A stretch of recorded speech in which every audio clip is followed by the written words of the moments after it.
Hello and welcome to today's Battletech review. Today we're going to be looking at probably one of my favorite mechs and a favorite of quite a few people with the Stormcrow, which a lot of people end up saying is one of the best battle mech ever built. And I have a hard time contradicting them on that because it simply works.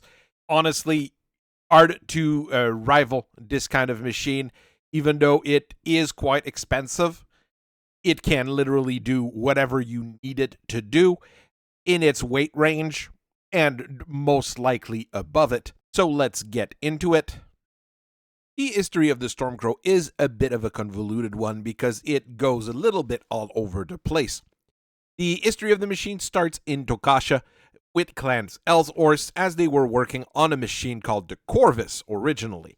The Corvus took the design concepts from the earlier Mongoose and was playing with pre-omnimech concepts, basically. While not going as far as a Clan Coyote did, they were already bringing some of those ideas to bear, so we can see that there was some convergent evolution all over the place. The Omni Corvus, which was designed once the omnimech technology was available, was not quite ready for full-scale production when the Clan Ellsworth lost the planet to Clan Ghostbear after they decided to, murder the Khan of Clan Ghostbear, Kilborn Jorgensen. That made the Ghostbears quite mad and caused a lot of damage to Clan Ellsworth, including them losing probably their main production facility for mechs. What happened afterwards? Well, the Bears decided to leak the Omni Corvus plans on the chatter web for just about everybody to grab. Even by doing that, outside the random let's see how this works, nobody really started building the damn thing because the Nova was available and probably seen as a better platform. There was one group that decided to exploit the idea, and that was Clan Snow Raven, which were not well known for mech designing prowess, but they gave us the Stormcrow at 2930, which is not too long after the plans were available, the technology was available. I mean, there was a lot of work to be done there. There's plenty of good reasons why everybody had Stormcrows very soon after that. Everybody knew how they were made. Everybody had parts to fix them because they knew how to make them. It was an amazingly stable platform that could fit pretty much every single need you could have for a medium striker mech, which is a good thing to have. During Operation Revival, it served admirably, and I would say that you would probably have been better off grabbing one of those instead of one of those fancy Mad Cats everybody really loved at the time. The Kuritans called them the Ryuken, which is a hunting dog, and it was misspelled by Comstar because their intelligence service was apparently very good but terrible at translating stuff, and they called it Ryoken in their technical readout 3050. Nowadays, Clan Snow Raven is still building the damn thing out in the boonies, making a fortune off of them. Your basic Stormcrow is a 55-ton machine built of anger and power. It uses a 330 XL engine to go up to 96 kilometers per hour, so it's faster than your average 275 Mafia member. And it has 9.5 tons of ferrofibrous plates, which is, again, probably superior to most of those 275 Mafia mechs, just because it's ferrofibrous mostly.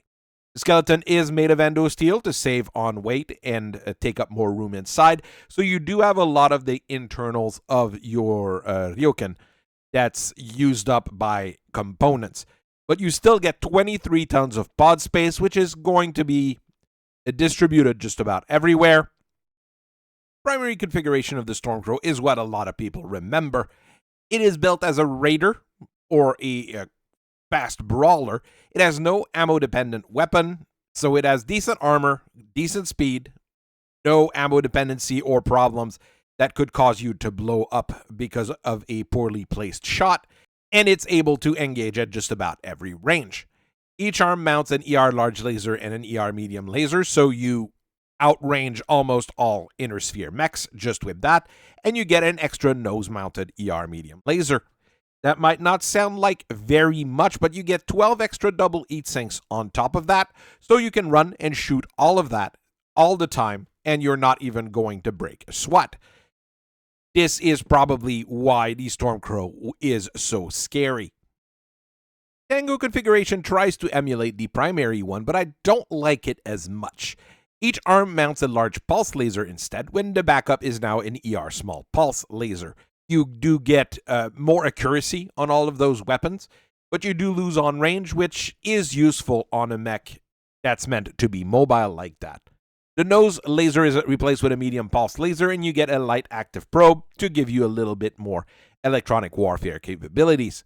To round things up, you get 4 extra double heat sinks and a supercharger, so you can go to speeds of around 120, 125 kilometers per hour in a straight line or short bursts of speed, but you are going to run hot if you start shooting everything, so there is that inconvenient with that design.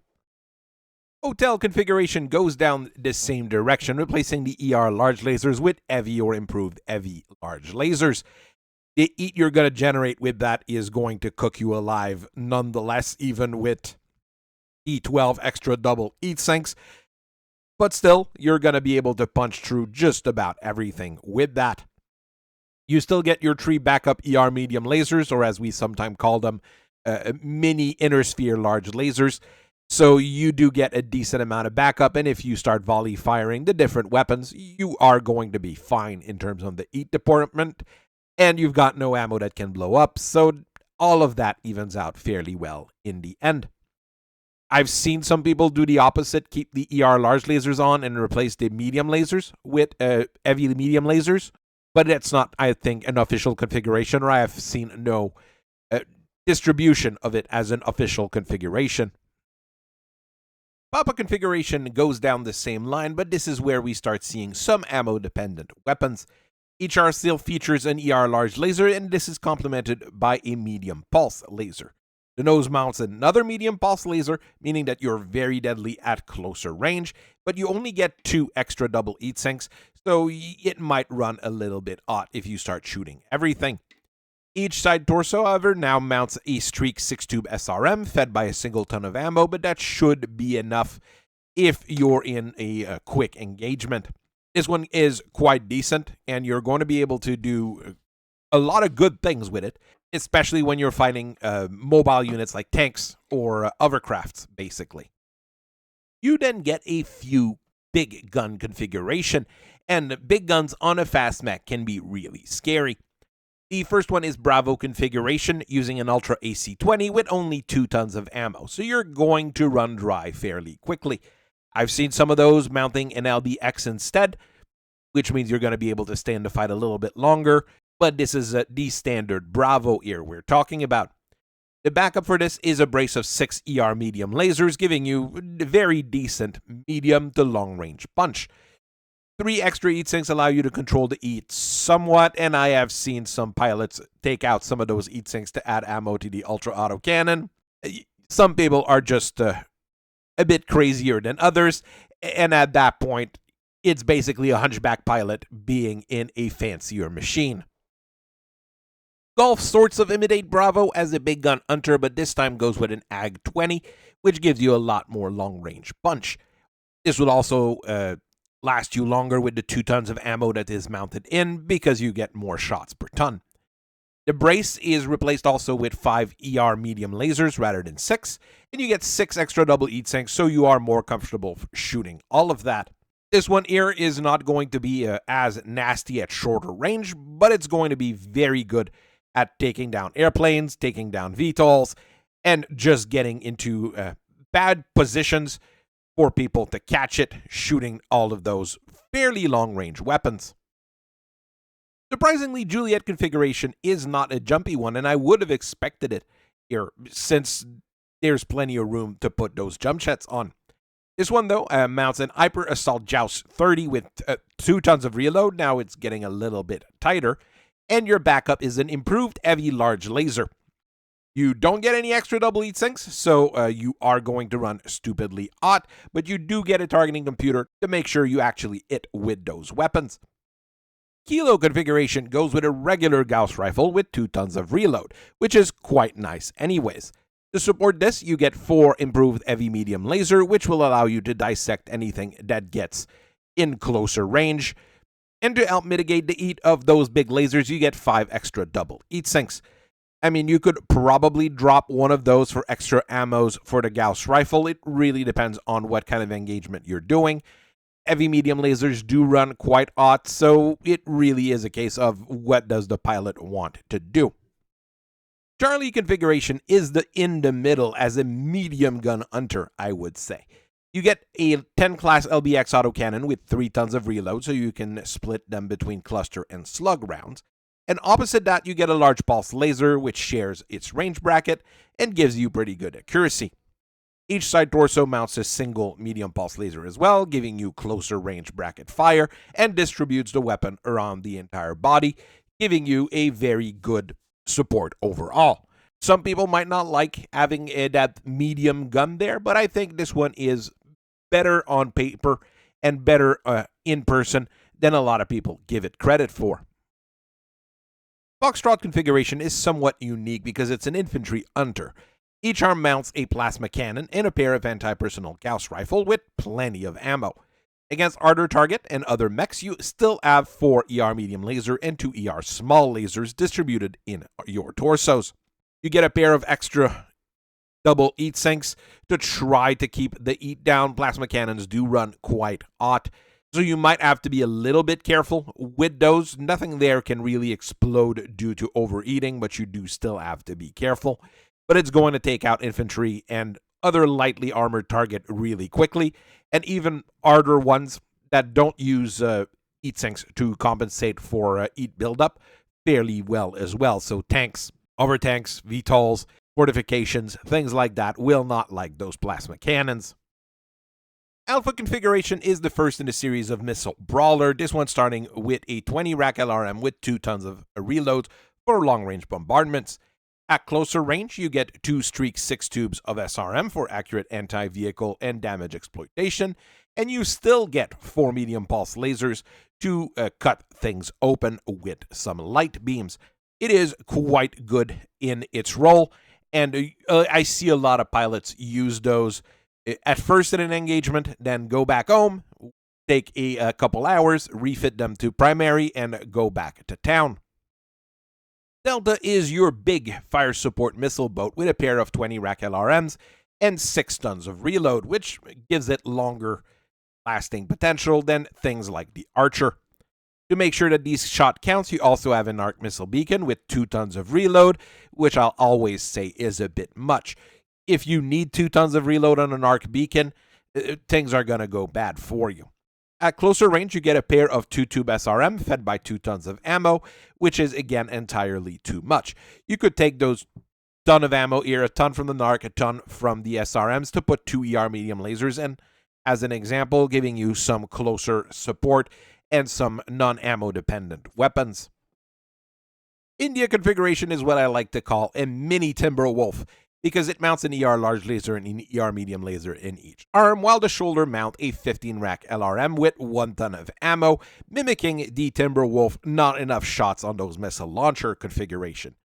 You get an active probe to help you find target, and 2 extra double heat sink to kinda help with the heat curve. It's not terrible. It's going to be able to replace some of those heavier mechs in some formations, and it's probably going to be able to outgun most inner sphere machines in the same bracket. Echo keeps following down those footsteps with a pair of 9-tube ATMs in the arms, each fed by 3 tons of ammo, giving you a good long-lasting engagement ability. Each arm also mounts an ER medium laser for support and a pair of ER small lasers to help you if things go really bad. You still get an active probe as well, resting in the body to help with extra detection ability, and you get 2 extra double heat sinks to help out the Core 10. Very decent missile boat and support platform, decent armor, good speed. There's nothing wrong whatsoever with this particular design. The Society's Zulu configuration is also quite nasty, and it's built around the Nova CEWS system, which gives the Stormcrow a C3 ability. Each arm mounts an IATM-9 for accurate all-range combat, and it's combined with an improved heavy medium laser at closer range. You get a supercharger also to go to up to something around 125 kilometers per hour in a straight line. So you are the one giving the orders to the other units in your C3 network to shoot at a target. So maybe those IATMs, you might want to load them more with the standard ammo or the I-explosive ones so you can exploit being close to your target. There are a few different evolutions on the design, and the Ryoken 2 is the first one, which is a weird machine that came out in 3075 from Clan Ghost Bear. At 75 tons, it's slower than the original Stormcrow and it has a lot more armor, but the base design has a pair of LRMs and LB2X autocannon, which doesn't match any of the basic setups from the original design. There's one unique special configuration that I know of, which was used by Anastasia Kerensky, which I actually quite like. All the other Ryoken 2s are quite lackluster, in my opinion. The next evolution was the Skinwalker, which came out in 3147, and the Inner Sphere sometimes calls it the Ryoken 3. At 55 tons, it matches the original Stormcrow in most situations, but uses an interface cockpit and ferrolamellar instead of standard equipment. Repairing those things is a nightmare because of that, and some of them even use triple strength myomer on top of it. So getting to fix those things is truly a nightmare. But really, once you start digging into it, it's got plenty of pod space, it's got internal room for a decent amount of equipment, and it's quite capable of punching up just like the original Stormcrow was. So this is probably the closest thing you'll ever have to a brand new Stormcrow. You can do worse than a Stormcrow. Really, actually, you will be able to do a lot worse than a Stormcrow with almost any mech in its range, or smaller and even bigger.